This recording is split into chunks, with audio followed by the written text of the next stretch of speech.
భూముల black list అనుకుంటా public ను పరిశాన్ పాలు చేసే వరకల్లా ప్రతిపక్షాలు పంచాయత్ చేసుడుతోని మంత్రి పొంగులేటి బయటకు వచ్చి సారీ చెప్పి మాకు తెలియకుండా అయింది, ఆఫీసర్ల తప్పిది, అరుచుకొని చర్యలు తీసుకుంటాం అనుకొచ్చే.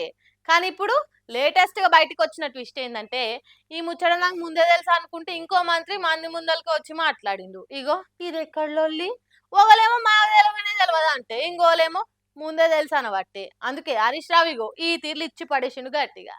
లోపలి పంచాలతోని పార్టీ పతారని పలసగా చేసుకుర్రేమో అని అంటే సరే, అది వాళ్ళ సొంత పార్టీ కాంగ్రెస్ కయ్యము, మనకు సంబంధం లేదా అనుకోవచ్చు. కానీ వాళ్ళ దాంట్లో వాళ్ళకే శృతి లేక ఆఖరికి సీఎం దాకా పోయి మంత్రులే ముచ్చట చెప్పిన ఫాయిదా లేక ఇవాళ ఇంత పంచాద అవుతుంది. భూముల బ్లాక్ లిస్ట్ పేరు మీద గింత పంచాద అయ్యి మంత్రులనే మందంతా మస్తు తీర్ల మాటలని ఆడి పోసుకుంటుంటే మంత్రి కోమటిరెడ్డి సార్ ఇప్పుడు వచ్చి ఏం చెప్తుండో ఈరోసారి. యాదగిరిగుట్టలో కూడా 42,000 ఎకరాలు ప్రొవిజన్ లో పెట్టినట్టు నాకు ఐలయ్య గారు అక్కడ స్థానిక ఎమ్మెల్యే చెప్పి బాధపడ్డారు.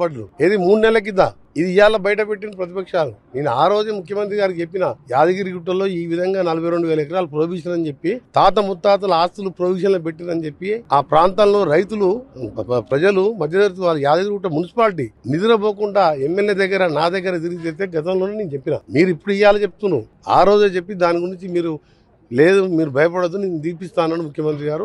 ప్రతిపక్షాలు ఇవాళ బయట పెట్టినాయి గానీ నాకు 3 నెలల ముందే తెలుసని ముద్దుగా చెప్పబట్టింది. చూసిండ్రా, యాదగిరిగుట్టలో కూడా 42,000 ఎకరాల భూమిని 22A కింద బ్లాక్ లిస్ట్ లో పెట్టిరనుకుంటా.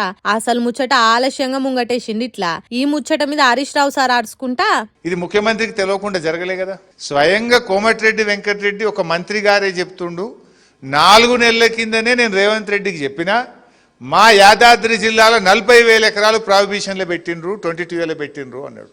మరి నిద్రపోతుండా రేవంత్ రెడ్డి? నీ కేబినెట్ కొలీగే చెప్పిండు నీకు ఈ భూమి నిషేధిత జాబితాలో 40,000 ఎకరాలు పెట్టిండ్రు. వెంటనే అదే రోజు ముఖ్యమంత్రి స్పందించుంటే, అదే రోజు రేవంత్ రెడ్డి విచారణకు ఆదేశించుంటే ఇదంతా జరుగునా? ఇవాళ ఇన్ని లక్షల మంది ఇలా ఆగమైదురా అంటే దీన్ని బట్టి మనకి ఏమర్థమవుతుంది?